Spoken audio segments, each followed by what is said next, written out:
Ang huling bagay na natatandaan ni Sinag ay ang nakabibiyinging tunog ng gumagasgas na gulong sa aspalto. Pagkatapos ay ang marahas na pag-uga, ang imahe ng isang puno na mabilis na lumalapit, at ang tunog ng nababasag na salamin na tila ba 1,000 bituin ang sabay-sabay na gumuho mula sa langit. Pagkatapos, kadiliman, isang kadiliman na may kasamang plano. Ngayon, ang unang bumati sa kanyang pagmulat ng mata ay ang pamilyar na amoy ng ospital, isang pinaghalong amoy ng antiseptic at kalungkutan. Puti ang kisame, puti ang kumot na bumabalot sa kanya. Ang tanging kulay ay nagmumula sa mahinang sikat ng araw na tumatagos sa bintana. Nagsimula na. Ito ang unang pumasok sa isip niya, Diyos. Hindi sakit, hindi takot, kundi ang bigat ng unang hakbang sa isang mapanganib na laro na siya mismo ang lumikha. Dahan-dahan niyang sinubukang igalaw ang kanyang mga binti. Wala. Iyon ang sinabi niya sa kanyang sarili. Iyon ang kailangan nilang paniwalaan. Narinig niya ang mahinang pagbukas ng pinto. Agad niyang ipinikit ang kanyang mga mata, ngunit nag-iwan ng kaunting siwang upang makita kung sino ang darating. Si Dr. Alcaraz, ang matalik na kaibigan ng kanyang ama at ang kanyang kasabwat sa planong ito, ang pumasok kasama ang isang babaeng kilalang kilala niya, si Bituin Montenegro, ang kanyang magandang kasintahan, ang bituin ng social media, ang dahilan kung bakit siya narito. Dok, ano? Ano po ang nangyari? Magiging maayos din siya, hindi ba? Ang boses ni Bituin ay may tamang-tamang timpla ng pag-aalala at panginginig. Perpekto. Nakita ni Sinag ang pag-iling ng doktor, isang malungkot at puno ng pag-aatubiling kilos na paulit-ulit nilang pinraktis. We did everything we can, Bituin. The impact was severe. May pinsala sa kanyang spinal cord. I'm so sorry, pero hindi na muling makakalakad si Sinag. Isang matalim na paghinga ang pinakawalan ni Bituin.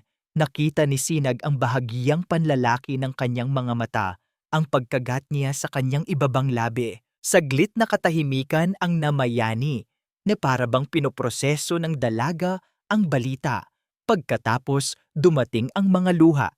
Tumulo ito mula sa kanyang mga mata na parang mga perlas, walang bahid, walang gusot sa kanyang perpektong mukha. Hindi maaari. Aniya sa babay teretambagyan ng mga hikbi. Lumapit si Bituin sa kama. Hinawakan nito ang kanyang kamay. Malamig ang mga daliri nito, ang mga kuko ay perpektong napinturahan ng kulay pula. Maganda, ngunit walang init. Walang buhay. Sinag, darling, nandito lang ako. Bulong nito. Hindi kita iiwan. Kung sa ibang pagkakataon ang mga salitang iyon ay magiging musika sa kanyang pandinig. Ngunit ngayon tunog lata ang mga ito, isang linyang kinuha mula sa isang pelikula. Pinanatili ni Sinag ang kanyang paghinga na mabagal at mahina. Animoy isang taong mahimbing pa rin ang tulog. Nanatili si Bituin sa kanyang tabi ng ilang minuto pa, humihikbi ng mahina. Pero napansin ni Sinag ang pagtigil nito sa pag-iyak nang tumalikod si Dr. Alcaraz para ayusin ang isang medical chart. Sa isang saglit, nang akalain ni Bituin na walang nakatingin, ang lungkot sa mukha nito ay napalitan ng isang blangkong ekspresyon. At pagkatapos, isang kilos na nagpatunay sa lahat ng kanyang hinala. Maingat nitong kinuha ang kanyang telepono mula sa Hermes bag. Sa ilalim ng kumot, palihim nitong binuksan ang screen. Nakita ni Sinag ang bahagyang liwanag nito sa mukha ng kasintahan. Ang kanyang mga daliri ay mabilis na nag-scroll. Hindi sa mensahe ng kanilang mga kaibigan, hindi sa pagtawag sa pamilya, kundi sa mga news site at social media apps. Tinitingnan niya kung gaano nakalaki ang balita. Tinitingnan niya kung ano ang sinasabi ng mundo tungkol sa trahedya ng isang Bituin Montenegro at ng kanyang ngayong lumpo na kasintahan. Ang kanyang imahe ang una niyang inalala, hindi ang kanyang kalagayan, Isang mapait na ngiti ang muntik nang sumilay sa labi ni Sinag. Ito na iyon, ang simula ng katapusan, ang simula ng paglalantad sa katotohanan. Ilang sandali pa, umalis si Dr. Alcaraz. Naiwan silang dalawa, si Bituin na abala pa rin sa kanyang telepono at si Sinag na nagpapanggap na walang malay. Hanggang sa isang malakas na pagbukas ng pinto, ang gumambala sa kanilang tahimik na eksena, isang figura ang humahangos na pumasok sa loob. Magulo ang buhok nito, namumugto ang mga mata sa kaiiyak, at ang suot nitong uniforme ng kasambahay ay bahagyang nagusot. Hindi ito si Bituin na tila inalagaan ang bawat hibla ng buhok bago pumunta sa ospital. Ito ay isang babaeng tumakbo, hindi nag-isip, at dinala lamang ng purong pag-aalala. Si Liwayway, Senyorito Sinag!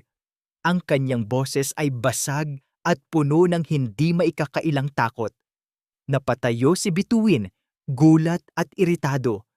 Liwayway, anong ginagawa mo dito? Sino ang nagsabi sa iyong pwede kang pumasok? Ngunit hindi pinansin ni Liwayway ang kanyang ate-atehan. Ang mga mata nito ay nakatuon lamang kay Sinag. Lumapit ito sa kabilang panig ng kama. Ang mga kamay ay nanginginig. Dahan-dahan, buong pag-iingat, hinawakan nito ang kamay ni Sinag na hindi hawak ni Bituin. At sa sandaling iyon, naramdaman ni Sinag ang kaibahan. Ang kamay ni Liwayway ay hindi malamig. Mainit ito at bahagyang magaspang dahil sa trabaho. Ngunit puno ito ng init na tila dumadaloy patungo sa kanyang puso. Naramdaman niya ang panginginig nito. Isang panginginig na dulot ng tunay na pag-aalala.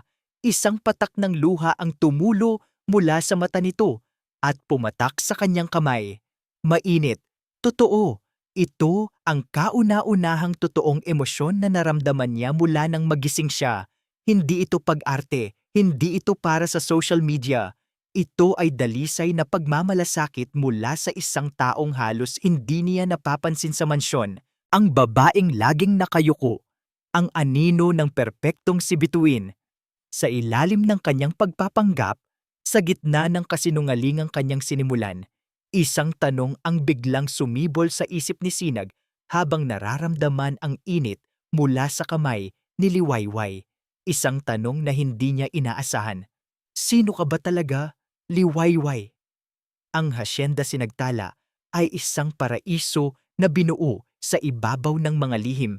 Para kay Liwayway, ito rin ang kanyang kulungan. Ang bawat pasilyo na nilalakaran niya ay puno ng mga alaala, mga anino ng kahapon na hindi niya matakasan.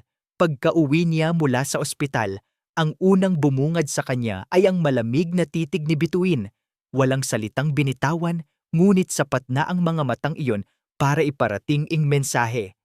Wala kang karapatan dito. Kinabukasan, ang bigat sa hangin ay halos hindi na niya kayang dalhin. Si Senyorito Sinag ay naiuwi na mula sa ospital at ngayon ay nasa kanyang silid, nakakulong sa isang kama at sa isang katotohanang napakasakit tanggapin. Si Bituin naman, pagkatapos ng isang gabi ng pag-post sa social media tungkol sa kanyang hindi matitinag na pagmamahal, ay bumalik sa kanyang karaniwang pag-uugali. Wayway. Ang matinis na tawag nito mula sa sala. Nagmamadaling lumabas si Liwayway mula sa kusina, bitbit ang isang tray na may lamang mainit na tsaa at merienda para kay Bituin. Maingat ang bawat hakbang niya, ayaw niyang magkaroon ng anumang pagkakamali. Bakit ang tagal mo? Kanina pa ako naghihintay.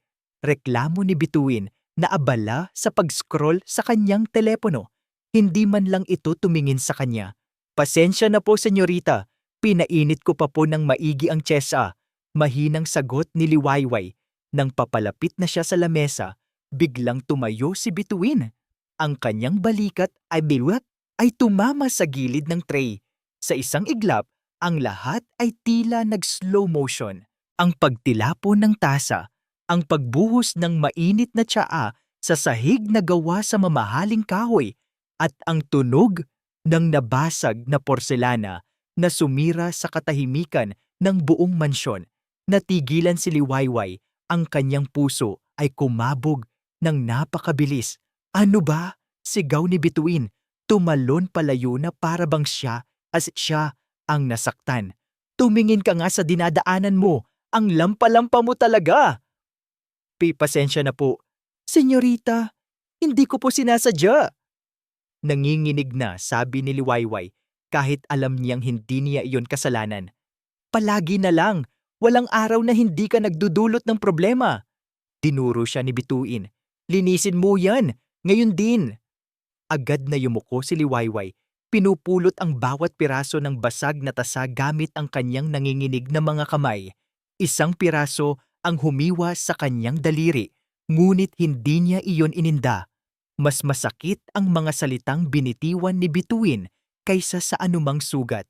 Habang naglilinis, nakita niya ang refleksyon ng kanyang sarili sa basang sahig, isang maliit, kahabag-habag na anino sa isang napakalaking bahay. Pagkatapos linisin ang lahat, tumakbo siya pabalik sa kanyang maliit na silid sa likod ng kusina. Doon, sa kaligtasan ng 4 na sulok ng kanyang kwarto, hinayaan niyang tumulo ang kanyang mga luha. Ang kanyang mga mata ay napadako sa isang luma at kupas na litrato sa ibabaw ng kanyang maliit na lamesa. Ang litrato ng kanyang ama, isang lalaking may mabait na ngiti. Ang pagkakabasag ng tasa ay nagbalik sa kanya sa isang mas malakas na pagkakabasag.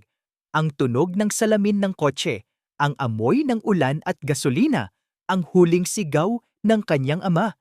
10 taon na ang nakalipas. Si Tatay Landoña ang pinagkakatiwalaang driver ng pamilya Montenegro.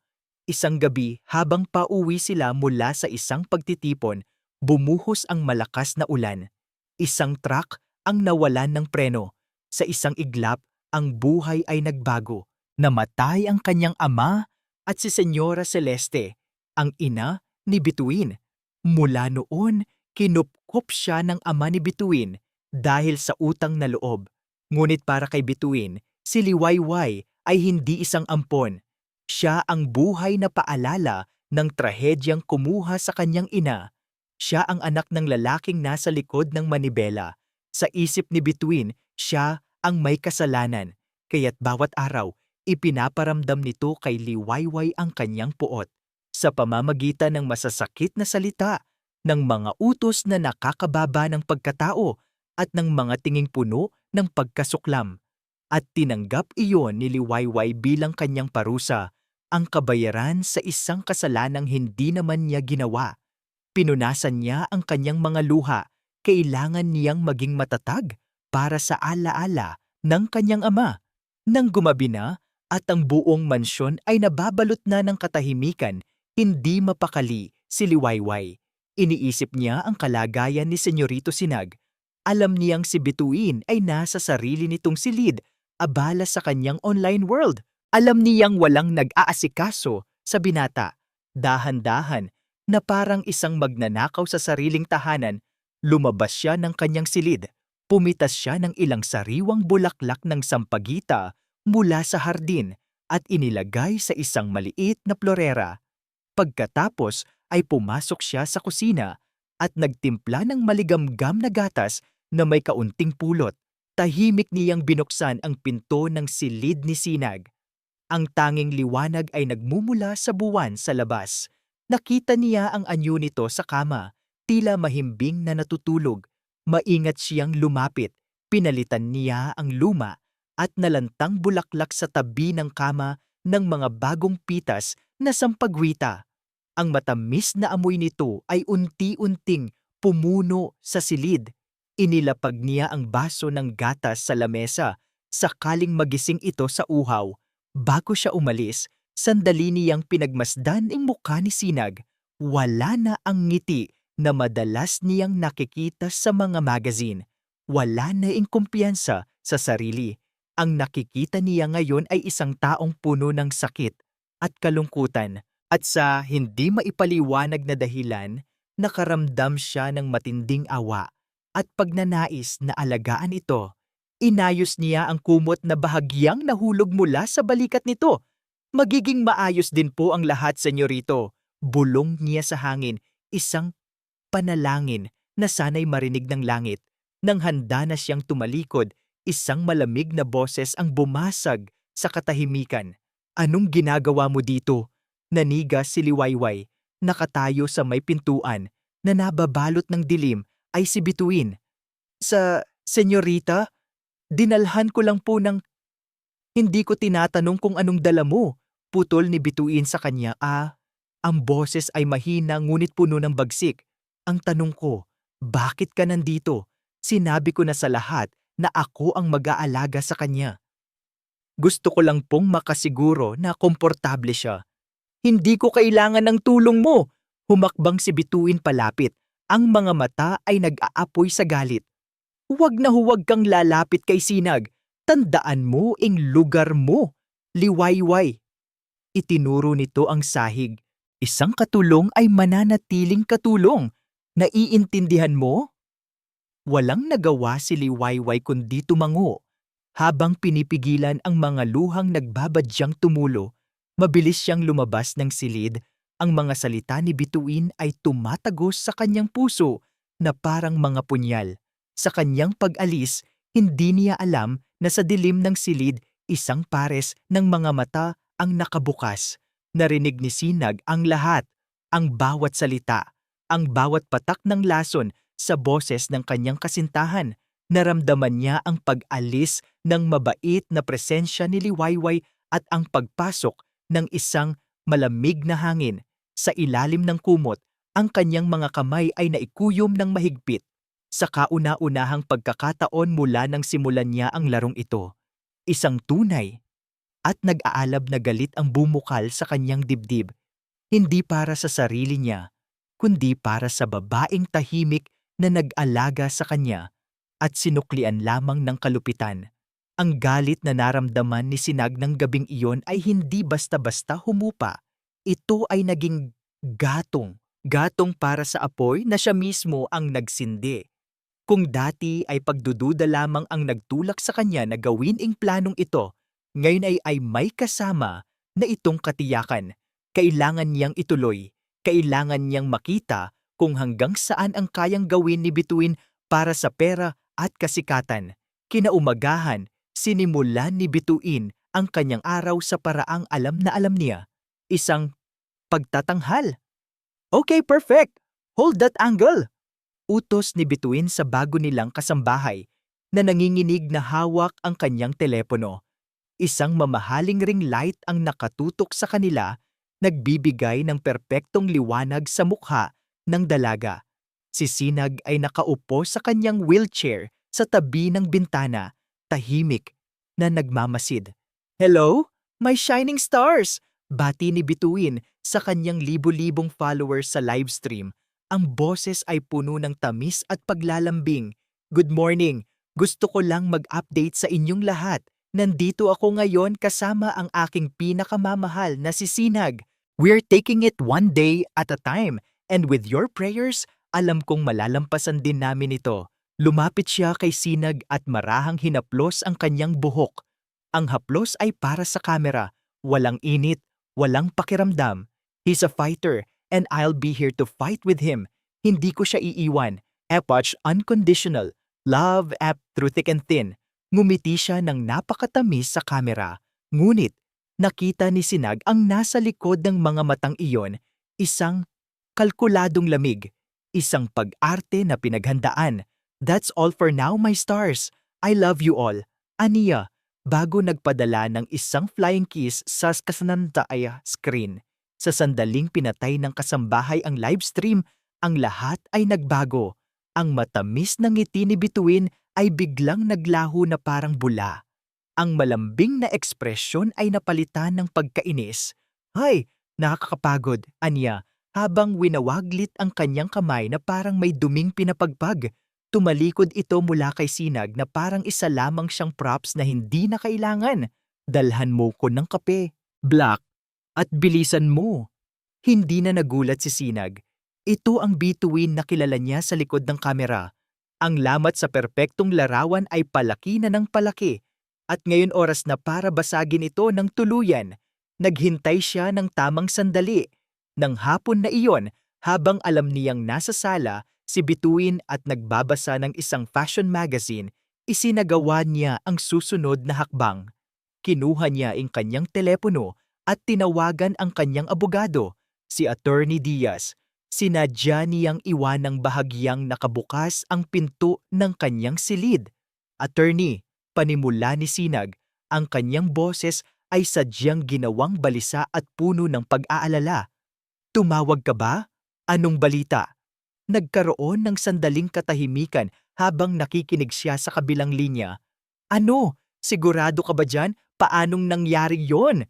Sumilip si Sinag sa siwang ng pinto. Nakita niya si Bituin na dati nakapako ang tingin sa magazine ay dahan-dahang ibinaba ito. Ang kanyang atensyon ay nasa silid na niya ngayon. Paanong bumagsak ang lahat ng stocks natin ng sabay-sabay? Patuloy ni Sinag, idinagdag ang panginginig sa kanyang boses. Ang Salcedo Group? Attorney, sabihin mo sa akin ang totoo. May posibilidad ba na mawala ang lahat sa tin? Sa labas, nakita ni Sinag ang pagbabago sa mukha ni Bituin. Ang pagkainip ay napalitan ng gulat, pagkatapos ay nang hindi makapaniwalang pagkunot ng noo. Bankrupt? Ganoon kalala. Halos pasigaw na, sabi ni Sinag sa telepono. Hindi maaari. Gawin mo ang lahat, attorney. Ibenta mo ang kailangang ibenta, pero iligtas mo ang kumpanya. Pagkatapos ay ibinaba niya ang tawag na may kasamang malakas na kalabog na para bang sinadya niyang ihulog ang telepono sa sahig. Yumuko siya, hinawakan ang kanyang ulo, at umarte na parang isang taong nawalan ng lahat ng pag-asa. Nakita niya sa gilid ng kanyang mata ang pagtayo ni Bituin. Naglakad ito palapit sa kanyang pinto, ngunit hindi pumasok. Sumilip lamang ito, at sa mukha nito, nakita ni Sinag ang emosyong matagal na niyang hinihintay. Hindi awa, hindi simpatya, kundi purong pagkasuklam at biglaang pagkatakot.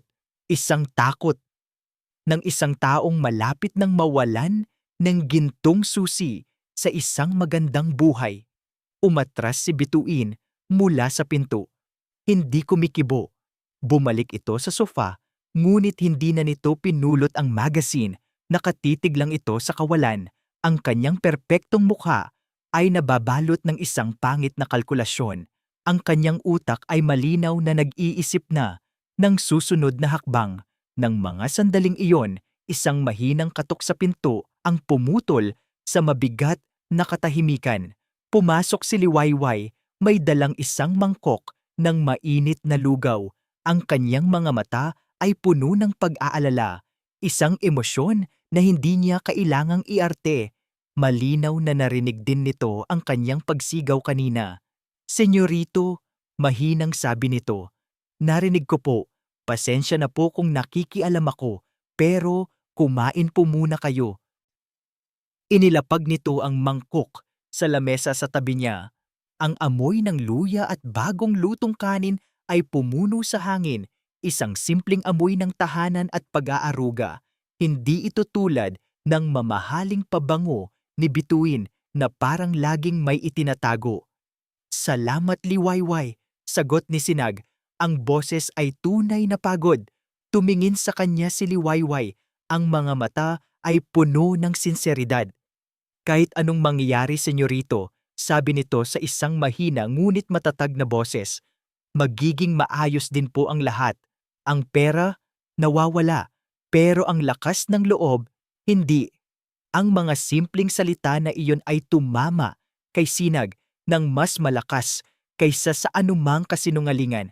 Sa gitna ng kanyang sariling panlilinlang, isang tao ang nag-alok sa kanya ng totoong pag-asa. Isang taong walang alam sa pagbagsak ng kanyang yaman, ngunit naroon upang magbigay ng lakas na hindi nabibili ng pera. Ngumiti si Sinag sa kanya, isang tunay na ngiti sa unang pagkakataon sa buong araw. Salamat. Tumanggo lamang si Liwayway at tahimik na lumabas ng silid. Naiwan si Sinag kasama ang lugaw at ang kanyang mga iniisip. Ang kaibahan ng dalawang babae ay parang araw at gabi. Ang isa ay isang bituin na nagniningning lamang kapag may nakatingin. Ang isa naman ay isang liwayway na tahimik na nagbibigay ng init kahit walang pumapansin. Maya-maya, narinig niya ang mga yapak ni Bituin na papunta sa hardin. Kinuha nito ang telepono. Sa katahimikan ng mansyon, narinig ni Sinag ang ilang piraso ng kanyang usapan. Ang boses nito ay pilit na pinahihina. Hello? Rico? Oo, ako ito. Kamusta ka na? Baka pwede tayong magkita? May kailangan lang akong sabihin sa'yo. It's important. Napatigil sa paghinga si Sinag. Rico, isang mayamang negosyante na matagal nang may gusto kay Bituin. Napapikit siya ng mariin. Ang lamat sa perpektong larawan ay isa na ngayong malaking butas. At si Bituin, sa halip na tulungan siyang ayusin ito, ay naghahanap na ng ibang larawan na paglalagyan ng kanyang sarili. Ang salitang bankrupt ay umalingaw-ngaw sa isip ni Bituin na parang isang sentensya, parang isang masamang panaginip. Ang lahat ng kanyang pinaghirapan, ang kanyang imahe, ang kanyang impluensya, ang kanyang kinabukasan ay nakatali sa yaman ng mga Salcedo. At ngayon na, ang tali na iyon ay malapit nang maputol. Hindi maaari, bulong niya sa sarili habang naglalakad-lakad sa mamahaling hardin ng hasyenda Sinagtala. Ang bawat bulaklak, bawat puno, bawat bato sa kanyang nilalakaran ay tila ba nangungutya sa kanya. Mawawala na ito sa'yo. Tumingin siya pabalik sa bintana ng silid ni Sinag. Nakita niya ang anino nito, nakaupo sa wheelchair, isang lumpo, at ngayon isang bangkarot na lumpo. Ang dating Adonis na hinahabol ng lahat ay isa na ngayong pabigat. Isang bato na hihila sa kanya pababa sa kailaliman. Isang matinding galit ang kanyang naramdaman. Galit kay Sinag sa pagiging mahina nito. Galit sa tadhana sa paglalaro sa kanya. Kinuha niya ang kanyang telepono at tinawagan si Rico Alcantara. Ang plan B, si Rico ang tagapagmana ng Alcantara Shipping Lines na matagal nang nagpapapansin sa kanya. Palagi itong nandyan, naghihintay sa anino, handang pumalit kung sakaling mabigo si Sinag. At ngayon na nga ang pagkakataon nito. Kinabukasan, maaga siyang umalis ng mansyon. Sinabi niyang may pupuntahan siyang charity event para sa kanyang mga followers. Ang totoo, nagtungo siya sa isang pribadong restaurant sa Makati para makipagkita kay Rico. Bituin, you look even more beautiful. Bati ni Rico. Hinalikan siya sa pisngi. Ang kanyang mga mata ay puno ng pagnanasa.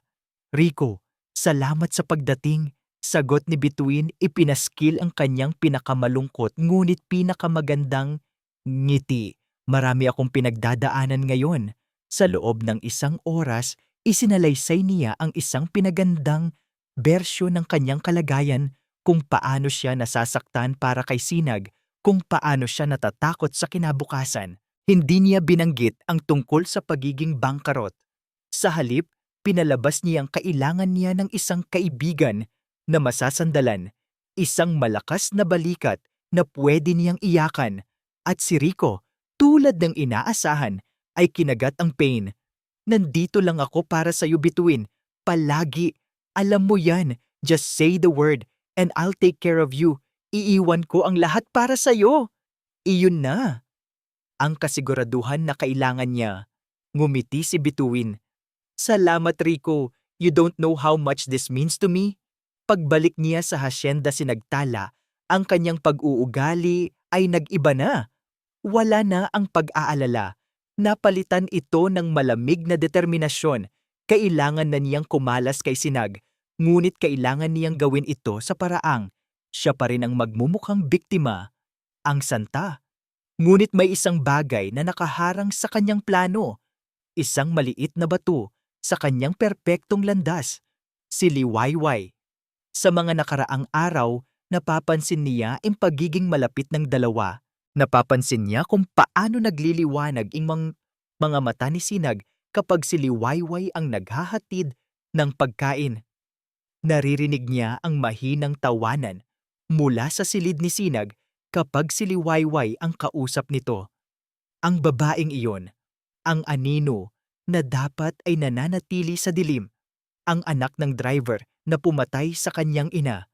Pumasok si Bituin sa sala at nakita niya si Liwayway na nag-ayos ng mga bulaklak sa isang plorera, ang parehong plorera na dinala nito sa silid ni Sinag kagabi. At sa isang iglap, ang lahat ng kanyang tinatagong galit at inggit ay sumabog.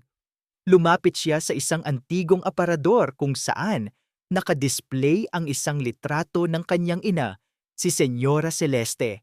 Kinuha niya ito at tinitigan. "Ang ganda ni Mama, hindi ba?" Biglang sabi ni Bituin. Ang kanyang boses ay kalmado, ngunit may nakatagong panganib. Natigilan si Liwayway. "Oo po, senyorita. Napakaganda po niya." "Alam mo ba," patuloy ni Bituin habang hinahaplos ang salamin ng litrato, "palagi niyang sinasabi sa akin na ang pinakamahalagang bagay sa mundong ito ay ang pamilya, na dapat mong protektahan ang pamilya mo kahit anong mangyari." Tumingin siya kay Liwayway. Ang kanyang mga mata ay kasing lamig ng yelo. "Pero kinuha siya sa akin. Kinuha siya ng isang irresponsableng driver. Kinuha siya ng tatay mo." Nanlaki ang mga mata ni Liwayway. Ang sakit ng nakaraan ay muling bumalik. "Senyorita, aksidente po ang nangyari." "Aksidente?" Tumawa si Bituin ng walang kagalakan. "Isang aksidente na sumira sa buhay ko. At ngayon, nandito ka sa pamamahay ko, kumakain sa pagkain ko. At ano ang ginagawa mo? Inaahas mo yatang mapapangasawa ko." "Hindi po totoo yan, senyorita." Depensa ni Liwayway. Ang kanyang boses ay nanginginig na. "Huwag ka nang magsinungaling." Sigaw ni Bituin. Itinapon ang litrato sa sahig. Ang salamin ay nabasag at kumalat sa paanan ni Liwayway. "Nakikita ko kung paano kanya tinitignan. Nakikita ko kung paano ka lumalabas sa kwarto niya gabi-gabi. Akala mo ba tanga ako?" "Nag-aalaga lang po ako." "Hindi ko kailangan ang pag-aalaga mo. Isa kang linta, Liwayway. Isang ahas na pinapasok ko sa sarili kong bahay." Bawat salita ay parang sampal kay Liwayway. Ngunit ang pinakamasakit ay ang akusasyon. "Hindi ka nababagay dito," sabi ni Bituin. Ang kanyang boses ay bumalik sa pagiging kalmado at mas lalong nakakatakot. "Hindi ka nababagay na maging masaya habang ako nagdurusa." Tinalikuran niya si Liwayway. "May naisip na ko, isang paraan para mawala ka na sa buhay ko ng tuluyan." Pumunta siya sa kanyang silid at kinuha ang isang mamahaling kwintas na regalo sa kanya ni Sinag noong nakaraang taon. Isang bagay na alam niyang may malaking halaga. "Kailangan kong gawin ito ng malinis," bulong niya sa sarili. Kailangan niyang palabasin na si Liwayway ay hindi lang isang ahas, kundi isa ring magnanakaw. Sa ganoong paraan, kapag iniwan na niya si Sinag, masasabi niyang masyado na siyang nasaktan sa mga taong nakapaligid dito. Siya pa rin ang biktima. Nagmamasid siya mula sa itaas. Nakita niyang umiiyak si Liwayway habang pinupulot ang nabasag na picture frame. "Oras na para tapusin ang palabas mo, Liwayway," sabi ni Bituin sa hangin. "Dahil sa kwentong ito, ako lang ang pwedeng maging bida." Huminga siya ng malalim. Ang pagiging bangkarot ni Sinag, ang paglalandi ni Liwayway, ang lahat ng ito ay nagbigay sa kanya ng perpektong dahilan para kumawala. Kinabukasan, tatawagin niya ang mayordoma. Ipapa-inspeksyon niya ang mga gamit ng lahat ng kasambahay at sisiguraduhin niyang ingkuwintas na iyon ay makikita sa iisang lugar lamang, sa loob ng maliit at luma na bag ni Liwayway. Ang umaga ay dumating na may kasamang hatol. Walang sigawan, walang iskandalo. Ang plano ni Bituin ay isinagawa ng may malamig at tahimik na kahusayan. Si Manang Celia, ang matandang na mayordoma ng mansyon na nakasaksi na sa paglaki ni Liwayway ang siyang inutusan na maghatid ng balita. Liwayway, Ija, sabi ni Manang Silya, ang kanyang mga mata ay hindi makatingin ng diretso sa dalaga. Nakatayo sila sa labas ng maliit na silid ni Liwayway. Pinapasabi ni Senyorita Bituin na hindi ka na maaring manatili dito. Kailangan mo nang umalis. Ngayon din, ang bawat salita ay parang maliliit na karayom na tumutusok sa puso ni Liwayway. Hindi na siya nagtanong kung bakit. Alam niya, ang mga akusasyon kagabi, ang nabasag na larawan, ang galit sa mga mata ni Bituin, ito na ang resulta ng lahat ng iyon. Opo, Manang. Iyon lang ang naisagot niya. Ang boses ay halos hindi marinig. Tahimik niyang inimpake ang kanyang iilang gamit. Ang 2 pares ng luma, ngunit malinis na uniforme. Ang isang bestida na binili niya sa ukay-ukay para sa kanyang kaarawan. At ang pinakamahalaga sa lahat, ang kupas na litrato ng kanyang ama. Habang inilalagay niya ito sa loob ng kanyang maliit na bag, isang luha ang pumatak sa salamin nito. Patawad, Tay. Bulong niya sa kanyang isip. Bigla po yata akong nawalan ng tahanan. Nang handa na ang lahat, huminto siya sa harap ng kanyang pinto. May isang bagay pa siyang kailangang gawin, isang huling pamamaalam. Hindi niya kayang umalis nang hindi man lang nasisigurong maayos ang kalagayan ni Senyorito Sinag. Dahan-dahan, na may mabigat na puso, tinungo niya ang silid ng binata. Sumilip muna siya. Nakita niyang nakaupo ito sa kanyang wheelchair, nakaharap sa bintana, at tila natutulog. Pumasok siya ng walang ingay. Tumayo siya sa likuran nito. Pinagmamasdan ang malungkot na anyo ng lalaking dati puno ng buhay. Ang sakit at awa ay muling bumalot sa kanyang puso. Senyorito, bulong niya, ang boses ay mahina na parang hangin. Aalis na po ako. Inakala niyang hindi siya naririnig nito, kaya't nagpatuloy siya. Ito na ang kanyang pagkakataon na sabihin ang lahat ng hindi niya masabi noon. Salamat po sa lahat. Aniya, isang ngiti ang sumilay sa kanyang mga labi sa kabila ng mga luhang nagbabanta. Salamat po dahil kahit minsan, nginitian niyo ako sa pasilyo. Salamat po dahil minsan, tinanong niyo kung kumusta ako. Marahil po ay hindi niyo na yun natatandaan. Pero para sa isang tulad ko, ang mga maliliit na bagay na iyon ay napakalaking bagay na huminga siya ng malalim. Huwag po kayong mag-alala, magiging maayos din po ang lahat. Malalagpasan niyo rin po ito, mas malakas po kayo kaysa sa inaakala niyo. Lumapit siya at maingat na inayos ang kumot sa mga binti nito. Paalam na po, Senyorito Sinag. Tumalikod na siya. Ang bawat hakbang palabas ng silid ay parang may bigat na 1,000 bato. Sa kanyang likuran, sa likod ng pagpapanggap na tulog, narinig ni Sinag ang bawat salita. At ang bawat salitang iyon ay parang mga sundang na sabay-sabay tumusok sa kanyang konsensya. Habang hinihila ni Liwayway ang kanyang maliit na maleta, pababa sa mahabang driveway ng hasyenda, sinagtala. Ang bawat tunog ng maliliit na gulong sa graba ay parang isang paalam. Ito na ang huling pagkakataon na makikita niya ang hardin, ang malaking puno ng mangga kung saan siya naglalaro noong bata pa siya, ang bahay na naging saksi sa lahat ng kanyang pighati at iilang saya. Nang malapit na siya sa malaking tarangkahan, isang itim na sasakyan ang huminto sa kanyang harapan. Bumukas ang bintana nito at bumungad sa kanya ang pamilyar na mukha ni Dr. Alcaraz. Liwayway? Ija? Gulat na tanong ng doktor. Saan ka pupunta? Bakit may dala kang maleta? Hindi nakasagot si Liwayway. Ang kanyang lalamunan ay tila may nakabara. Ngumiti lamang siya ng pilit at umiling. Ngunit nakita ni Dr. Alcaraz ang namumugto niyang mga mata, ang pamumutla ng kanyang mukha. At bigla niyang naintindihan. Ang utang na loob niya kay Sinag at sa ama nito ay malaki, ngunit ang nasa harapan niya ngayon ay ang kanyang pamangkin, ang anak ng kanyang yumaong kapatid, ang sarili niyang kadugo na inaapi sa ilalim ng kanyang pananahimik. Dahil ba ito kay bituin? Mahinang tanong niya. Ang pagtango ni Liwayway ang sumagot sa lahat. Isang bagay sa loob ni Dr. Alcaraz ang nabasag. Ang konsensya na matagal na niyang sinusubukang patahimikin ay sumigaw na ng napakalakas. Hindi na niya ito kayang tiisin. Halika, sabi niya. Bumaba ng sasakyan. Hinila niya si Liwayway palayo sa pandinig ng mga guwardya sa ilalim ng lilim ng isang malaking puno ng akasya. May kailangan kang malaman. Isang bagay na sana'y hindi ko na kailangang sabihin pero hindi na kaya ng konsensya ko. Ija.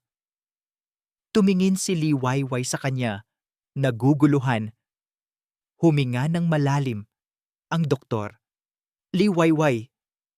Ang aksidente. Ang pagiging lumpo ni Sinag. Huminto siya sandali na parang naghahanap ng tamang salita. Isang malaking kasinungalingan ang lahat. Natigilan si Liwayway.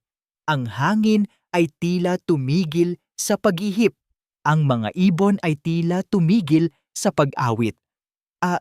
Ano po? Ang ibig niyong sabihin? Walang nangyaring malubhang aksidente, diretsyong sabi ni Dr. Alcaraz. Ang kanyang boses ay puno ng pagsisisi. Plano ang lahat, isang pagsubok para kay Bituin. Gustong malaman ni Sinag kung mamahalin pa rin siya ni Bituin kahit na wala na siyang yaman at lumpo na siya. Hindi siya lumpo, Liwayway, nakakalakad siya. Ang mundo ni Liwayway ay gumuho sa isang iglap. Ang bawat piraso nito ay nagkadurog-durog. Ang lalaking kinaawaan niya. Ang lalaking pinagdasal niya gabi-gabi. Ang lalaking pinagsilbihan niya ng buong puso ay isang manloloko. Ang lahat ng kanyang pag-aalala, ang kanyang mga luha, ang kanyang awa, ay para sa isang pagtatanghal, isang laro. Ang sakit ay mas matindi pa kaysa noong namatay ang kanyang ama dahil ito ay sakit ng katrayduran. Naramdaman niyang pinaglaruan siya, ginawang tanga. Ang kanyang sinseridad ay ginantimpalaan ng panloloko.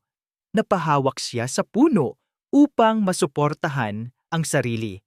Ang kanyang mga binti ay biglang nanghina. Bakit? Yun lang ang salitang lumabas sa kanyang bibig, basag at puno ng pait. Patawarin mo ako, Ija. Naging bahagi ako nito. Sabi ng doktor, ang mukha ay puno ng hiya. Pero nang makita kitang sinasaktan at pinapaalis, hindi ko na kaya. Ikaw ang nasasaktan sa isang larong hindi mo naman dapat kasali. Tumingin si Dr. Alcaraz sa mga mata ng kanyang pamangkin. Mga matang puno na ngayon ng pagkalito at sakit. Inilagay niya ang kanyang kamay sa balikat nito. Nasa iyong mga kamay ang katotohanan, Liwayway. Anong gagawin mo? Ang daan pauwi sa Baryo Kalinaw ay hindi pa kailanman naging ganito kahaba. Ang bawat hakbang ni Liwayway ay mabigat, hindi dahil sa dala niyang bag, kundi dahil sa bigat ng katotohanan ng kanyang nalaman. Ang dating pamilyar na tanawin, ang mga bukirin, ang mga simpleng bahay kubo, ay tila nag-iba ang anyo. Tila ba ang buong mundo ay nagbago ng kulay, naging mas madilim, mas mapanlinlang. Isang kasinungalingan ang lahat. Ang mga salita ng kanyang tiyo ay paulit-ulit na umuugong sa kanyang isipan. Pagdating niya sa maliit na bahay na kanyang kinalakihan, ibinagsak niya ang kanyang bag sa sahig. Naupo siya sa isang lumang silyang yantok, nakatitig sa kawalan. Ang katahimikan ng bahay ay mas lalong nagdiin sa ingay sa loob ng kanyang ulo. Ang unang emosyon na kanyang naramdaman ay galit, isang nag-aalab na galit na hindi pa niya naramdaman sa buong buhay niya. Galit kay Sinag sa pagiging duwag nito, sa paggamit ng panloloko para subukin ang pag-ibig. Galit kay Bituin sa kalupitan nito, at galit sa sarili niya sa pagiging napakatanga. Paano niya nagawang maniwala? Paano siya nagpadala sa awa para sa isang taong hindi naman pala talaga nasasaktan? Ang lahat ng kanyang pag-aalaga, ang bawat dasal, Ang bawat patak ng kanyang luha, lahat ay nasayang. Hapon na nang humupa ang galit, at ang pumalit dito ay isang malalim at nakalulunod na sakit, ang sakit ng katrayduran. Mas masakit pa ito kaysa sa mga masasakit na salita ni Bituin dahil ang panloloko ni Sinag ay bumasag sa isang bagay na hindi niya alam na mayroon pala siya para dito. Tiwala. Isang munting paghanga. Ginugol niya ang buong gabi sa pag-iisip. Paulit-ulit niyang tinanong ang sarili, anong gagawin ko? Pwede siyang manahimik. Hayaan na lang ang lahat. Ituloy ang kanyang buhay sa Baryo Kalinaw. At kalimutan na may isang hasyenda, sinagtala, isang bituin at isang sinag na dumaan sa buhay niya. Iyon ang pinakamadaling gawin. Iyon ang gagawin ng dating liwayway. Ngunit hindi na siya ang dating liwayway. Ang katotohanan ay parang apoy na tumupok sa lahat ng kanyang pagiging mahina at duwag. Pinalitan nito ng isang bagong damdamin, determinasyon. Hindi ito tungkol sa paghihiganti. Hindi ito tungkol sa paninira. Ito ay tungkol sa katarungan.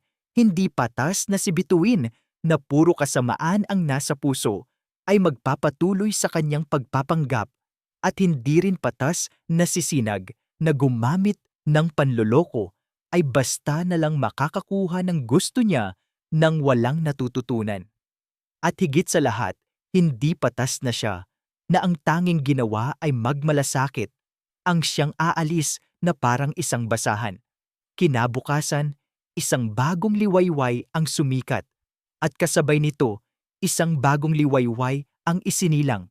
Naligo siya. Nagsuot siya ng kanyang nag-iisang bestida. Tiningnan niya ang kanyang refleksyon sa maliit at basag na salamin.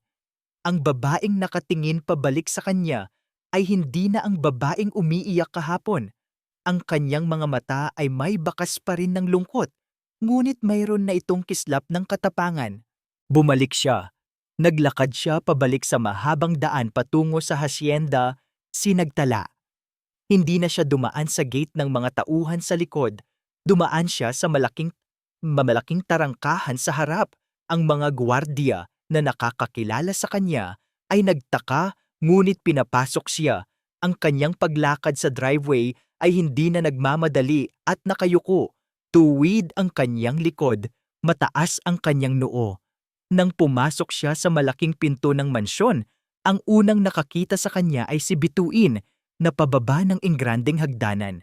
Ang gulat sa mukha nito ay hindi maitago. Anong ginagawa mo dito? Tanong ni Bituin. Ang boses ay puno ng pagbabanta. Hindi ba't pinalayas na kita? Bumalik ako. Simpleng sagot ni Liwayway.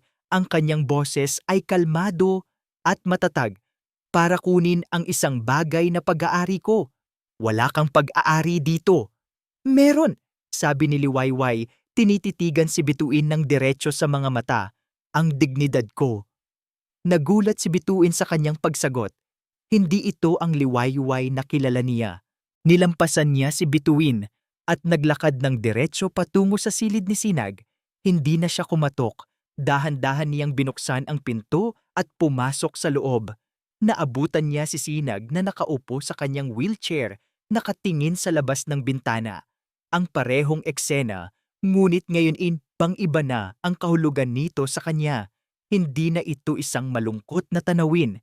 Isa na itong entablado ng isang malaking kasinungalingan. Lumingon si Sinag.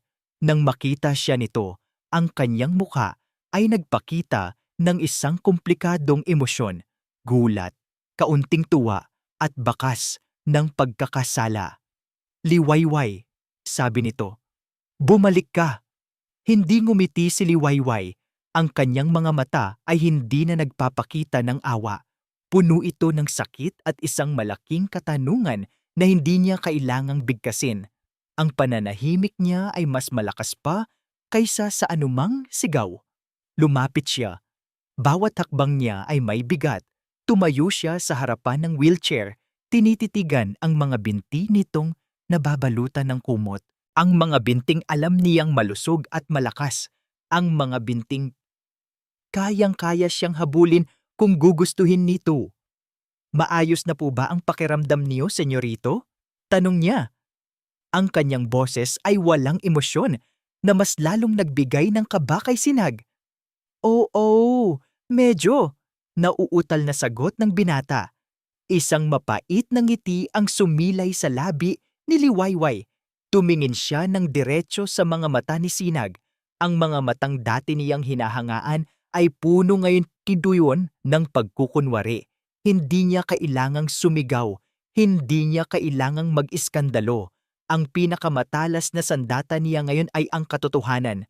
Kung alam niyo lang kung gaano kasakit ang lokohin ng taong pinagkakatiwalaan niyo, Mr. Salcedo, sabi niya, ang kanyang boses ay mahina, ngunit tumatagos hanggang sa kaluluwa.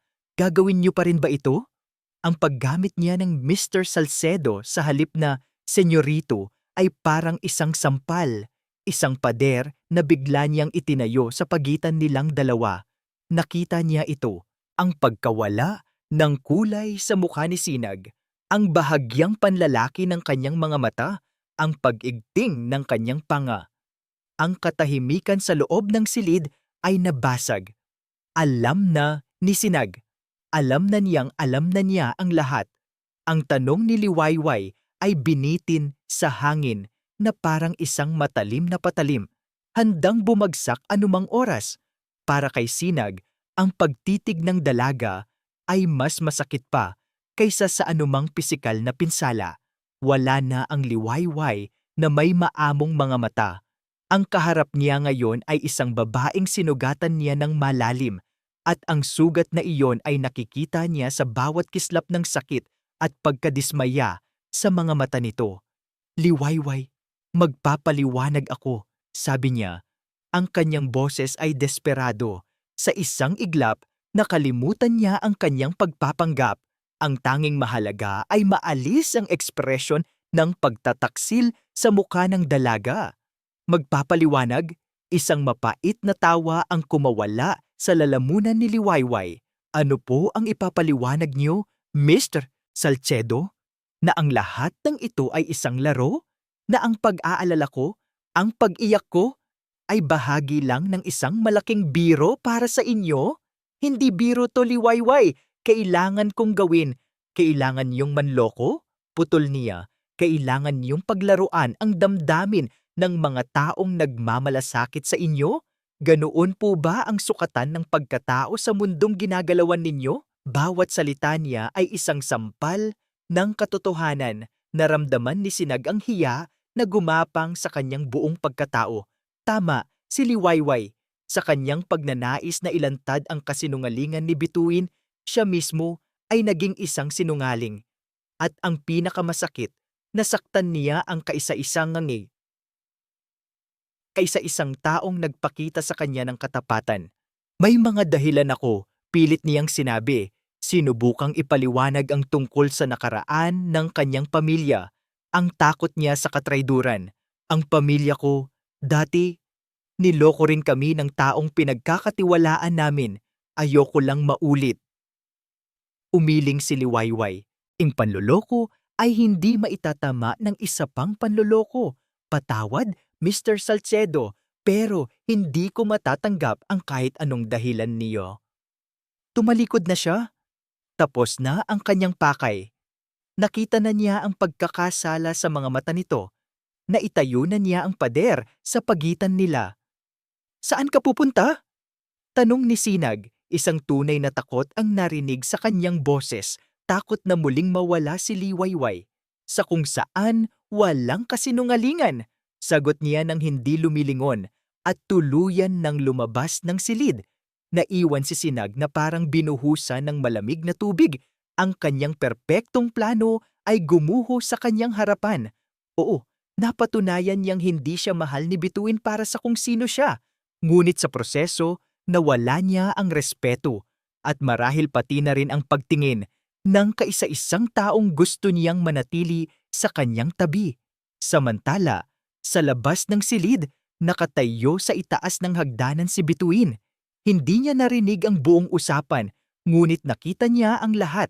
Nakita niya ang pagtayo ni Liwayway sa harap ni Sinag, hindi bilang isang katulong, kundi bilang isang babaeng kapantay nito.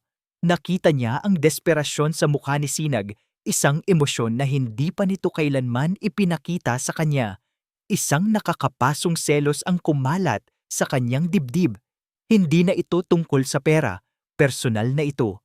Ang hamak na si Liwayway, ang anino, ay nagtangkang agawin ang liwanag na para sa kanya. Hindi maaari. Bulong niya sa sarili, ang kanyang mga kuko ay bumaon sa kanyang palad. Hindi ako papayag na matalo sa isang katulong. Ang desperasyon ay nagtulak sa kanya na isagawa ang kanyang pinakamadilim na plano. Kailangan niyang durugin si Liwayway sa paraang hindi na ito makakabangon pa. Mabilis siyang pumasok sa kanyang silid. Kinuha niya ang mamahaling kwintas na may pendant na diamante, ang huling regalo sa kanya ni Sinag bago ang aksidente. Pagkatapos ay bumaba siya, dumaan sa kusina, at nakita ang maliit at lumang bag ni Liwayway na pansamantalang iniwan nito sa isang tabi nang bumalik ito. Walang nakatingin. Mabilis niyang isinilid ang kumikinang na alahas sa loob ng bag, sa ilalim ng mga damit nito. Pagkatapos, huminga siya ng malalim at isinagawa ang huling bahagi ng kanyang pag-arte. "Tulong! Tulong!" Sigaw niya, ang kanyang boses ay puno ng pagkataranta. Tumatakbo siya palabas ng kanyang silid. Ang kanyang mukha ay nagpapanggap na puno ng takot. "Nawawala! Nawawala ang kuwintas ko! Yung diamante!" Agad na nagkagulo ang mga kasambahay. Si Manang Celia ay nagmamadaling lumapit sa kanya. "Senyorita, ano pong nangyari, ani? May nagnakaw, sigurado ako. Kakalagay ko lang doon sa ibabaw ng drawer ko," sabi ni Bituin. Sinisiguradong malakas ang kanyang boses para marinig sa buong mansyon. Nang mga sandaling si Liwayway ay pababa na ng hagdan, handa nang umalis muli. Natigilan siya nang makita ang komosyon. Nang makita siya ni Bituin, biglang nanlaki ang mga mata nito na parang may naalala. "Teka," sabi niya, dahan-dahang itinuro si Liwayway. Bumalik siya. Umakyat siya sa taas. Nakita ko siyang lumabas sa kwarto ni Sinag. Ang lahat ng mga mata ay napunta kay Liwayway. Ang pagtataka ay napalitan ng pagdududa. "Hindi ko po kinuha," mahinang sabi ni Liwayway, ngunit ang kanyang boses ay nalunod sa akusasyon ni Bituin. "Tingnan ang bag niya!" utos ni Bituin kay Manang Celia. "Sigurado akong nandoon yan. Matagal na yang inggit sa akin. Gagawin niya ang lahat para sirain ako." Nag-atubili si Manang Celia, ngunit sa pagpupumilit ni Bituin, wala siyang nagawa. Kinuha niya ang bag ni Liwayway. Sa harap ng lahat ng mga kasambahay, sa harap ni Bituin na may ngiting tagumpay na nakatago sa likod ng pekeng pag-iyak, at sa harap ni Liwayway na hindi makapaniwala sa nangyayari, binuksan niya ang bag.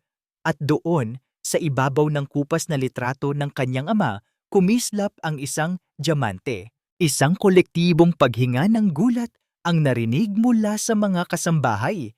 Ang mundo ay tila gumuho sa paanan ni Liwayway. "Ito na iyon, ang patibong, napakalinaw ng lahat. Magnanakaw!" sigaw ni Bituin. Ang kanyang boses ay umaalingaungaw sa buong mansyon.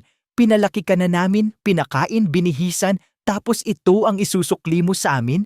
Pagnanakawan mo kami, wala kang utang na loob." Ang mga mata ng mga dating kasamahan ni Liwayway ay puno na ngayon ng paghusga at pagkasuklam. Mula sa itaas ng hagdanan, lumabas si Sinag sa kanyang silid dahil sa ingay. Nakita niya ang eksena sa ibaba, ang kuwintas sa kamay ni Manang Celia at si Liwayway na nakatayo sa gitna ng lahat, mag-isa, habang ang lahat ng daliri ay nakaturo sa kanya. Ang kislap ng diamante sa kamay ni Manang Celia ay parang apoy na tumupok sa lahat ng natitirang pag-asa ni Liwayway. Mga mukha ng kanyang mga dating kasamahan na dati nakikipagtawanan sa kanya sa kusina ay mga maskara na ngayon ng pagdududa at pagkasuklam.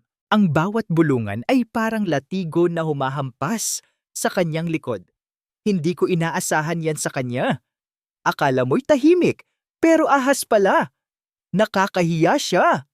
Nakatayo lang siya sa gitna ng sala na parang isang nasasakdal sa isang hukumang walang abogado. Ang kanyang mga paa ay tila nakabaon sa sahig. Gusto niyang sumigaw, ipagtanggol ang sarili, ngunit walang boses na lumalabas sa kanyang lalamunan. Ano ang sasabihin niya, Katya? Na nilagay lang iyon doon? Sino ang maniniwala sa isang hamak na katulong laban sa isang senyorita Bituin Montenegro? Manang, kunin mo ang bag niya at itapon mo sa labas. Utos ni Bituin, lubos na ginagampanan ang papel ng isang biktima. At ikaw, bumaling ito kay Liwayway. Ang mga mata ay nag-aapoy sa peking galit. Lumayas ka dito. Huwag na. Huwag ka nang magpapakita pa sa akin. Kung hindi lang sa awa, ipinakulong na kita ngayon din. Ang salitang ipakulong ay nagpabalik sa wisyo ni Liwayway. Naramdaman niya ang malamig na takot na gumapang sa kanyang buong katawan. Isang magnanakaw, iyon na ang itatawag sa kanya habang buhay. Mula sa itaas ng hagdanan, nasaksihan ni Sinag ang lahat. Ang kanyang dugo ay kumukulo sa galit. Alam niya, sa kaibuturan ng kanyang puso, alam niyang hindi iyon gagawin ni Liwayway. Ito ay isang patibong, isang napakarumi at desperadong patibong na gawa ni Bituin. Tigilan niyo yan! Sigaw niya, ang kanyang boses ay puno ng awtoridad na matagal nang hindi naririnig sa mansyon. Lahat ay napatingin sa kanya.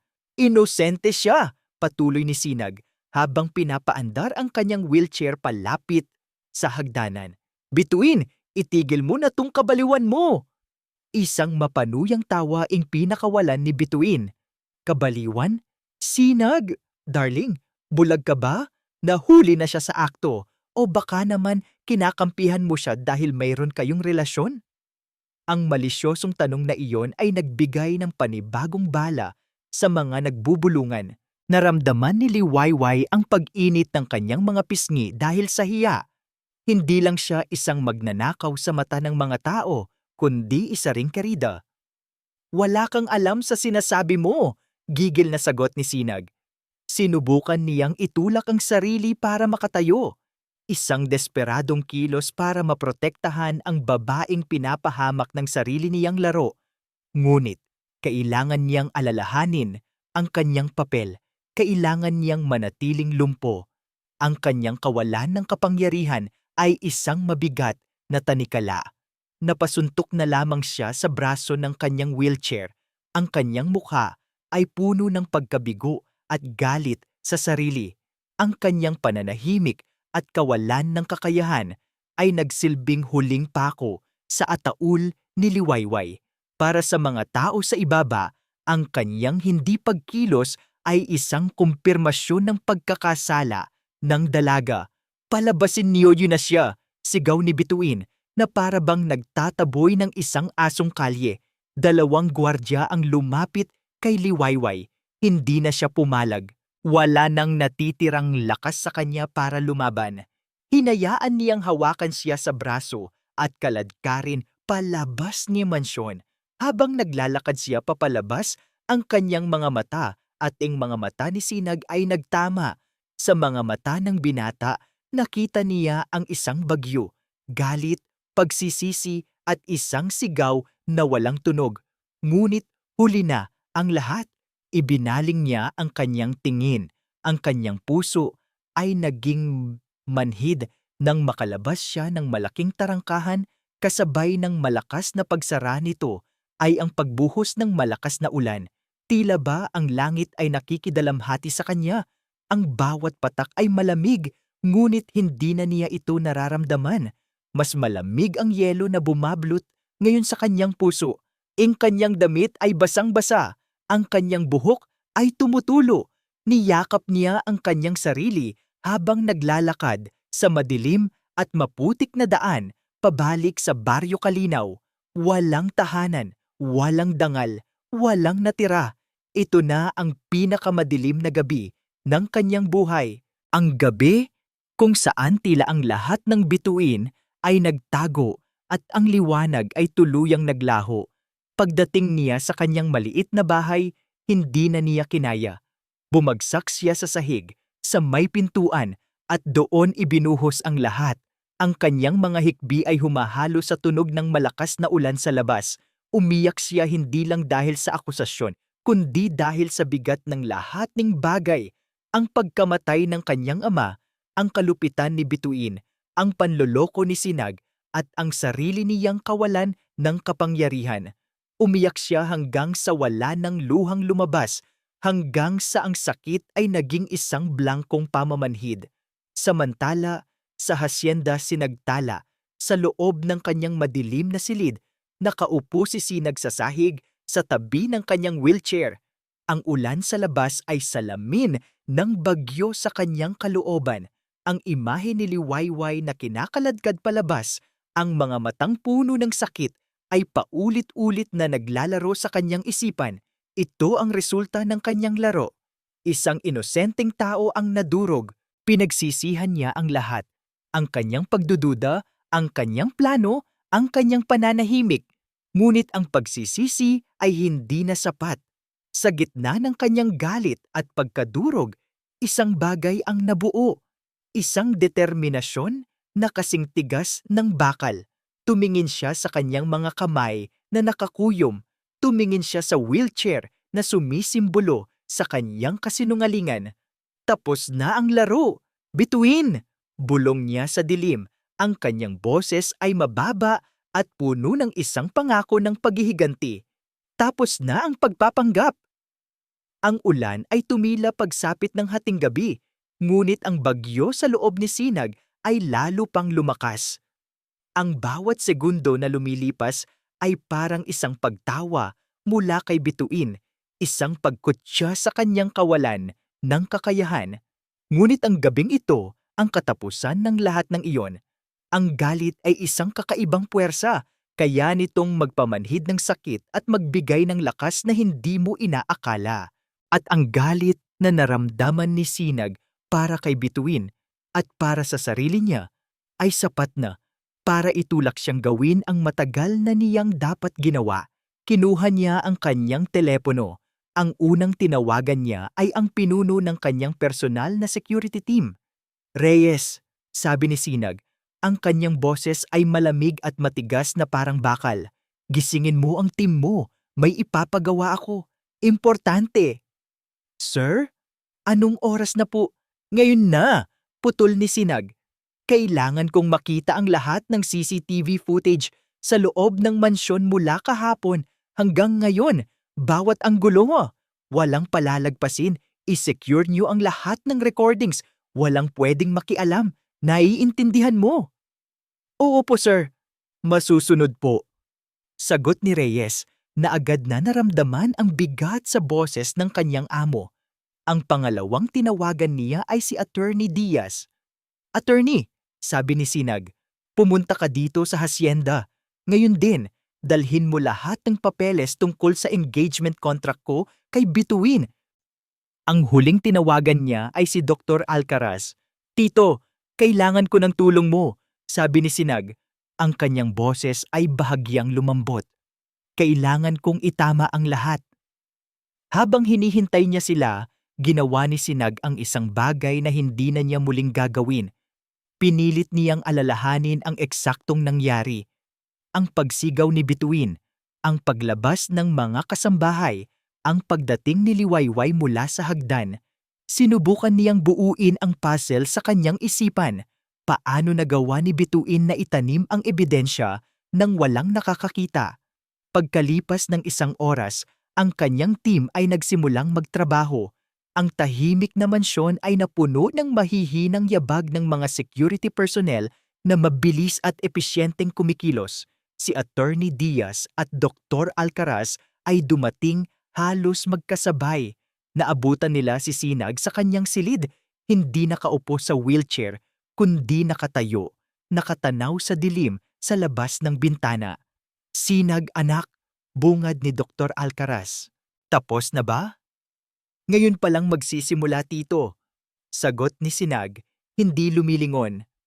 Makalipas ang isa pang oras ng masinsinang paghahanap, tumawag si Reyes. Sir, may nakita po kami. Ang boses nito ay may bahid ng pananabik. May isang kamera sa itaas ng hagdanan, malapit sa pasilyo papunta sa silid ni Senyorita Bituin. Akala niya siguro ay blind spot dahil natatakpan ito ng halaman, pero hindi po. Malinaw na malinaw, sir. Isang malamig na ngiti ang sumilay sa labi ni Sinag. Good! Ipadala mo sa akin ang kopya at ihanda niyo ang isang malaking screen sa sala para bukas. Sa kanyang laptop, pinanood ni Sinag ang video at doon nakita niya ang lahat. Ang paglabas ni Bituin sa kanyang silid, hawak ang kumikinang na kwintas. Ang pagbaba nito sa hagdanan na parang isang anino. Ang mabilis na pagsilid nito ng alahas sa bag ni Liwayway na naiwan sa isang sulok. Ang lahat ng iyon ay tumagal lamang ng ilang segundo. Isang perpektong krimen kung hindi lang sa isang nakalimutang mata ng teknolohiya. Ipinakita niya ang video kay Attorney Diaz at Dr. Alcaraz. Ang mukha ng abogado ay nagpakita ng profesional na galit, habang ang doktor naman ay napailing na lang sa tindi ng kasamaan ni Bituin. Ito na ang kailangan natin, sabi ni Attorney Diaz. May pananagutan siya sa batas para dito. Libel, slander at malicious prosecution. Ang batas ay pangalawa na lang, sabi ni Sinag. Ang una kong kailangan ay ang hustisya para kay Liwayway. Kailangan malinis ang pangalan niya. At kailangan makita ng lahat kung sino talaga si Bituin Montenegro. Binalangkas nila ang plano para sa kinabukasan. Si Bituin, sa kanyang pag-aakalang nagtagumpay na siya, ay nag-anunsyo sa social media na magkakaroon siya ng isang maliit na gathering para sa kanyang mga piling kaibigan sa mansyon. Isang paraan para ipakita sa mundo kung gaano siya katatag sa kabila ng pagnanakaw at katrayduran na kanyang naranasan. Iyon yung magiging entablado nila nang matapos ang lahat ng pag-ahanda, mag-uumaga na. Naiwan si Sinag na mag-isa sa kanyang silid. Lumakad siya patungo sa isang malaking salamin na nakasabit sa dingding. Sa unang pagkakataon sa loob ng ilang linggo, tinitigan niya ang sarili niyang refleksyon. Ang lalaking nakatingin pabalik sa kanya ay pagod at may bakas ng pagsisisi. Ngunit ang mga mata nito ay nag-aalab. Wala na ang pagdududa, wala na ang pag-aalinlangan. Inalis niya ang kumot sa kanyang wheelchair. Tiniklop niya ito ng maayos at inilagay sa isang tabi. Hinawakan niya ang wheelchair at itinulak ito papasok sa isang malaking aparador at isinara ang pinto. Tapos na ang pagpapanggap, ang kasinungalingan, ang laro. Bukas, haharapin ni Bituin hindi ang isang lumpong tagapagmana na kaya niyang laruin. Haharapin niya si Sinag Salcedo at sisiguraduhin niyang hindi niya ito malilimutan. Kinahapunan, nagsimulang dumating ang mga bisita ni Bituin. Ang sala ay napuno ng mga sosyalera, mga influencer na may peking ngiti at mamahaling damit. Si Bituin, suot ang isang puting bestida na nagpapamuka sa kanyang inosente, ay ang sentro ng atensyon. I can't believe she did that to you, Bituin, after everything you've done for her, sabi ng isang kaibigan niya. I know, right? It's just so heartbreaking para you, sagot ni Bituin, may peking lungkot sa kanyang boses. It just goes to show, you can never really trust anyone. Nasa gitna siya ng kanyang pagkukwento, habang ang lahat ay nakikinig ng may simpatya. At sa sandaling iyon, ang malaking pinto ng sala ay bumukas. Ang tawanan at bulungan ay unti-unting namatay. Ang lahat ng mga mata ay napunta sa pintuan. Doon, nakatayo si Sinag. Hindi nasa wheelchair, kundi nakatayo sa sarili niyang mga paa, matatag at puno ng kapangyarihan. Ang kanyang mukha ay seryoso, at ang kanyang mga mata ay nakapako sa iisang tao lamang. Kay Bituin, ang katahimikan sa loob ng sala ay halos nakabibingi.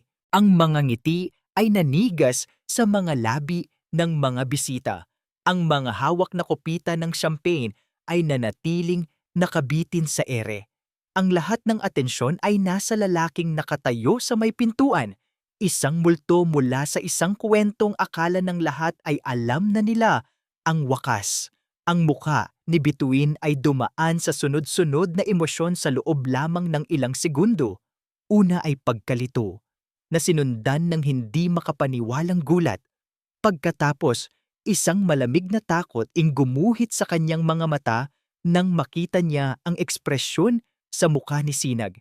Ito ay hindi ekspresyon ng isang milagro. Ito ay ekspresyon ng isang hatol. Sinag, ang nanginginig na salita na tanging lumabas sa kanyang bibig. Nakakalakad ka. Palagi naman akong nakakalakad, Bituin, sagot ni Sinag. Ang kanyang boses ay kalmado, ngunit may bigat na pumuno sa buong silid. Dahan-dahan siyang humakbang papasok at ang bawat hakbang niya ay parang isang malakas na dagundong na yumanig sa pundasyon ng mga kasinungalingan ni Bituin. Ano? Anong ibig sabihin nito? Tanong ng isa sa mga bisita. Binabasag ang katahimikan. Huminto si Sinag sa gitna ng sala. Sa isang senyas niya ang malaking flat screen TV na dati nagpapakita ng mga larawan ni Bituin ay biglang naging itim. Pagkatapos, isang video ang nagsimulang umere. Ang video ay walang tunog, ngunit ang mga imahe ay mas malakas pa kaysa sa anumang sigaw. Unang ipinakita ang isang anggulo mula sa pasilyo sa itaas. Lumabas si Bituin mula sa kanyang silid. Hawak ang isang kumikinang na kuwintas, malinaw na malinaw. Pagkatapos ay ang kanyang maingat na pagbaba sa hagdanan, ang paglingon sa paligid para siguraduhing walang nakakakita, at ang pinakamatinding eksena, ang mabilis ngunit tiyak na pagsilid niya ng kuwintas sa loob ng maliit na bag ni Liwayway. Isang kolektibong paghinga ng gulat ang maririnig sa buong sala. Ang mga bulungan ay nagsimula, hindi na ng simpatya para kay Bituin, kundi ng pagkasuklam. Oh my God! Siya ang naglagay? I can't believe this. Ang mukha ni Bituin ay namutla na parang isang papel. Ang kanyang mga mata ay nanlalaki, puno ng pagtanggi at gulat. Tumingin siya kay Sinag. Ang kanyang bibig ay bumubukas pero walang salitang lumalabas. Iyan, sabi ni Sinag, itinuro ang screen. Ang tinatawag mong heartbreaking na katotohanan, isang katotohanang ikaw mismo ang gumawa. Hindi totoo yan. Sa wakas ay sigaw ni Bituin. Ang kanyang boses ay matinis at puno ng desperasyon. That's edited. Sinasadya mo to para sirain ako. Sirain ka? Isang mapait na ngiti ang sumilay sa labi ni Sinag. Bituin, matagal mo nang sinira ang sarili mo. Ang ginagawa ko lang ay binuksan ang ilaw para makita ng lahat.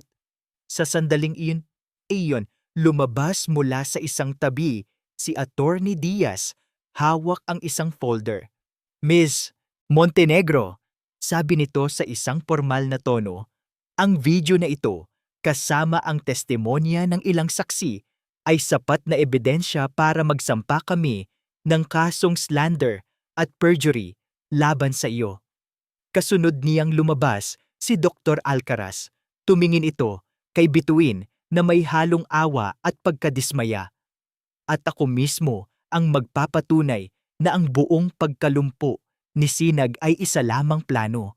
Isang planong hindi ko na kinayang sikmurain nang makita ko kung paano mo sinira ang buhay ng isang inosenteng tao.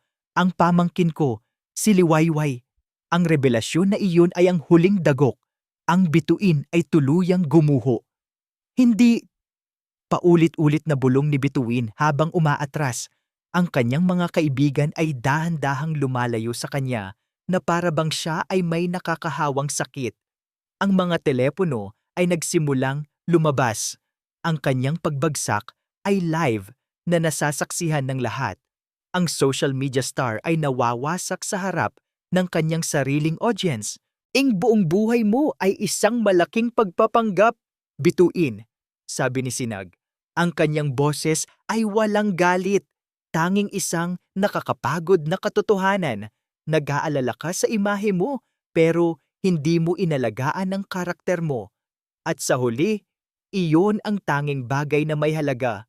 Binaliwala na niya si Bituin, na ngayon ay napaupo na sa sahig, umiiyak ng walang tunog habang ang kanyang mundo ay gumuho. Ang atensyon ni Sinag ay wala na sa kanya. Tinalikuran niya ang gulo.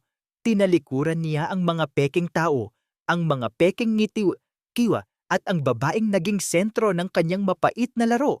May isa na lang siyang kailangang puntahan, ang kaisa-isang taong mahalaga sa gitna ng lahat ng ito. Walang paalam, lumabas siya ng mansyon. Iniwan niya si Attorney Diaz para asikasuhin ang legal na gulo at si Dr. Alcaraz para harapin ang mga tanong.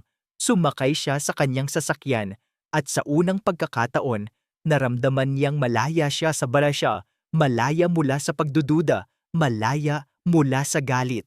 Ang tanging nararamdaman niya ngayon ay isang matinding pangangailangan, ang pangangailangang humingi ng tawad. Ang kanyang sasakyan ay mabilis na tinahak ang daan patungo sa Baryo Kalinaw. Ang bawat metro na kanyang nilalakbay ay parang isang paglapit sa liwanag matapos ang isang napakahabang gabi sa dilim. Ang kanyang puso ay kumakabog ng malakas, hindi sa kaba, kundi sa isang pinaghalong pagsisisi at pag-asa. Nang marating niya ang baryo, ipinarada niya ang kanyang sasakyan sa di kalayuan. Naglakad siya sa tahimik na daan. Ang hangin ay sariwa at malinis, malayong malayo sa bigat ng hangin sa loob ng mansyon. At doon, sa harap ng isang maliit at simpleng bahay, nakita niya siya. Si Liwayway ay nakaupo sa hagdanan sa labas ng kanyang tahanan. Nakatingin siya sa mga bituin sa langit. Ang kanyang mukha ay payapa, ngunit may bakas ng kalungkutan na hindi pa nawawala. Tumigil si Sinag sa di kalayuan. Pinagmamasdan siya. Ito ang babaeng dinurog niya dahil sa kanyang pagiging makasarili. Ito ang babaeng nagpakita sa kanya ng tunay na kahulugan ng pag-aalaga. Huminga siya ng malalim at naglakad palapit.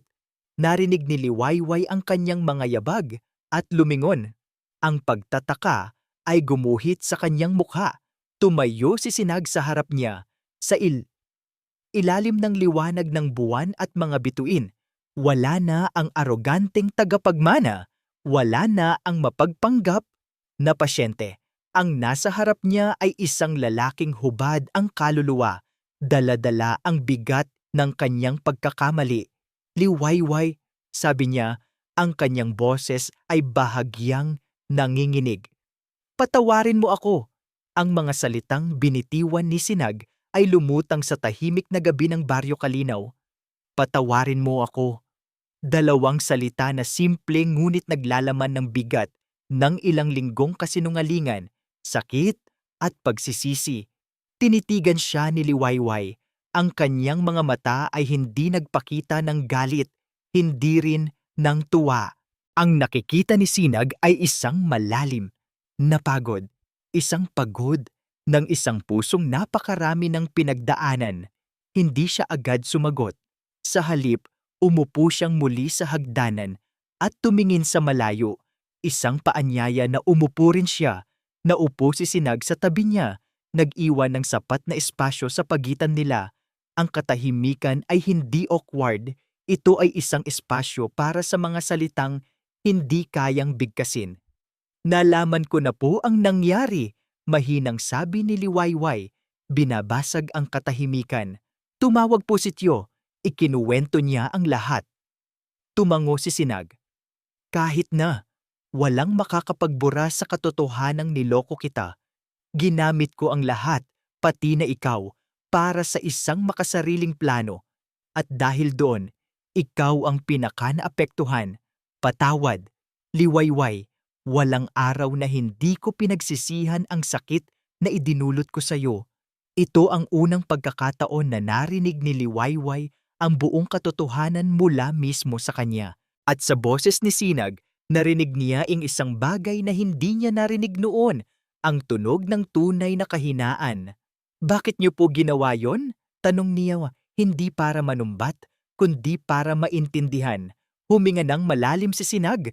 Tumingin din siya sa mga bituin na parang doon humuhugot ng lakas ng loob. Dahil takot ako, pag-amin niyawa, lumaki ako sa isang mundong puno ng pagkukunwari. Ang ama ko, halos mawala ang lahat sa amin dahil sa isang kaibigan na pinagkatiwalaan niya ng lubos. Mula noon, itinuro niya sa akin na ang tiwala ay isang kahinaan, na ang lahat ng tao ay may presyo. Akala ko, kung susubukin ko si bituin sa pinakamasamang paraan, mapapatunayan kong mali ang turo ng mundo. Patuloy niya. Pero sa huli, naging katulad lang din ako ng mga taong kinatatakutan ko. Naging mapanlin lang din ako. Tumingin siya kay Liwayway, ang kanyang mga mata ay puno ng isang emosyon na bago sa dalaga. Ikaw ang nagpakita sa akin na mali ako, Liwayway. Sa gitna ng lahat ng laro at pagkukunwari, ikaw lang ang totoo. Ipinakita mo sa akin na may mga bagay pa rin sa mundo na hindi nabibili ng pera, katapatan, pagmamalasakit, at iyon ang mga bagay na sinira ko sa iyo. Nakinig lang si Liwayway. Ang bawat salita ng pag-amin ni Sinag ay parang tubig na unti-unting naghihilom sa mga sugat sa kanyang puso. Ang galit na dati niyang naramdaman ay napalitan ng pag-unawa. Nakita niya ngayon hindi ang isang aroganteng milyonaryo, kundi isang lalaking naligaw dahil sa takot. Nasaktan po ako, pag-amin ni Liwayway, ang kanyang boses ay tapat at walang pagkukunwari.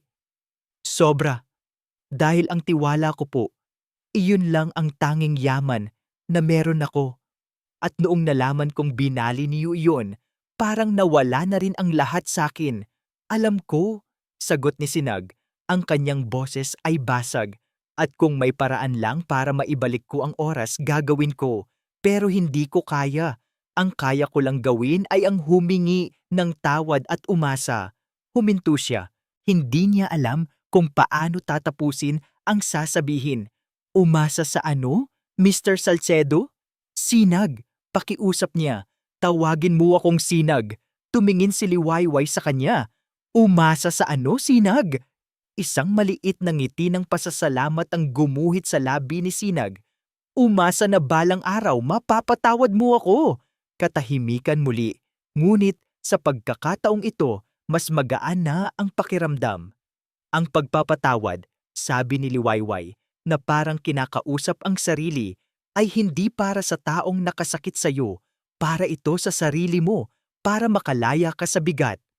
Tumingin siya kay Sinag, at sa unang pagkakataon mula nang malaman niya ang totoo, isang maliit at tunay na ngiti ang sumilay sa kanyang mga labi. Pinapatawad na kita, Sinag. Ang mga salitang iyon ay parang musika sa pandinig ni Sinag. Isang mabigat na tinik ang nabunot mula sa kanyang dibdib.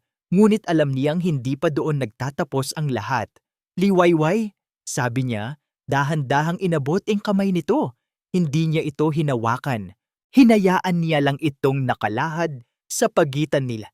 Isang paanyaya. Ang pagpapatawad mo ay isang regalo na hindi ko inaasahang matatanggap, pero hindi ako hihingi ng higit pa dyan.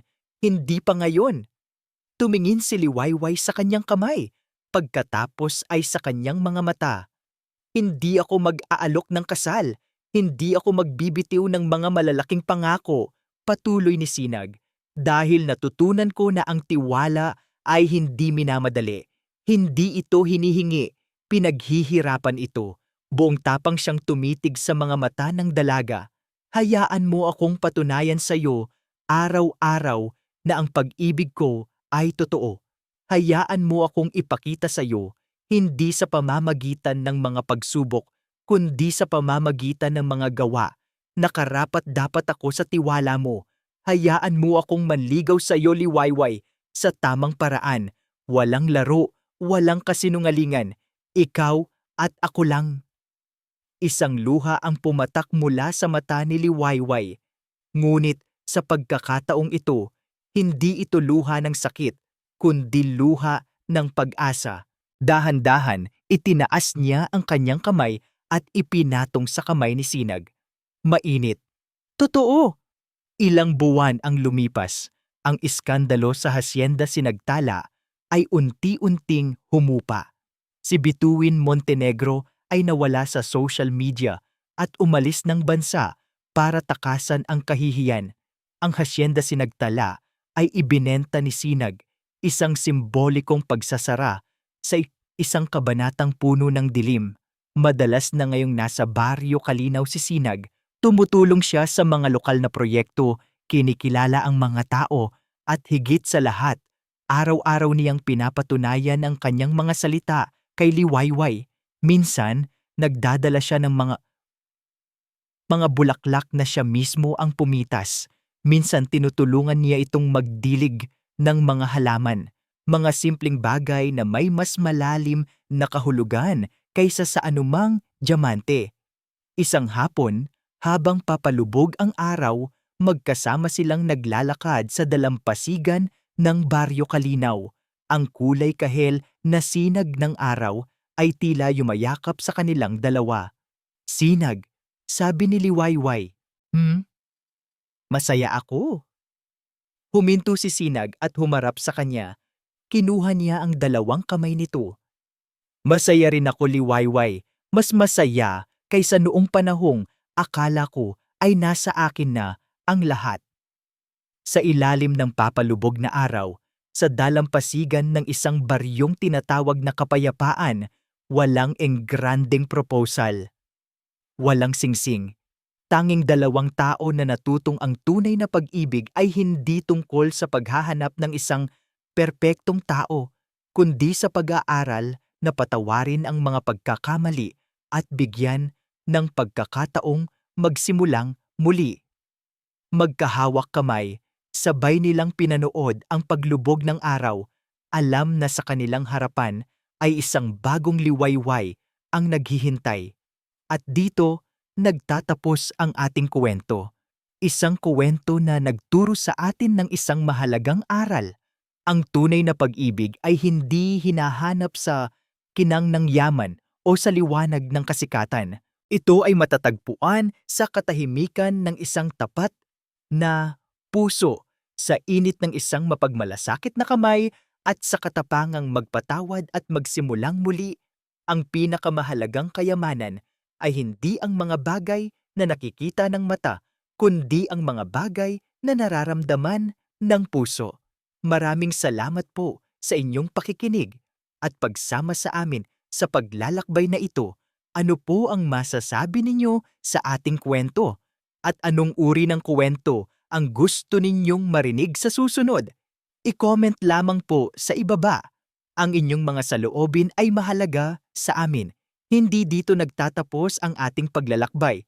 Marami pa pong kwentong kasing ganda at mas puno ng aral dito sa aming channel. Kung nagustuhan niyo ang kwentong ito, i-like, i-share sa pamilya at mga kaibigan, at mag-subscribe na rin para lagi kayong updated sa mga susunod pa naming kwento. I-click niyo ang notification bell para kayo ang unang makarinig kapag may bago kaming upload. Pagpalain po kayo ng Panginoon, kayo at ang inyong buong pamilya. Hanggang sa muli, pusong muling umiibig.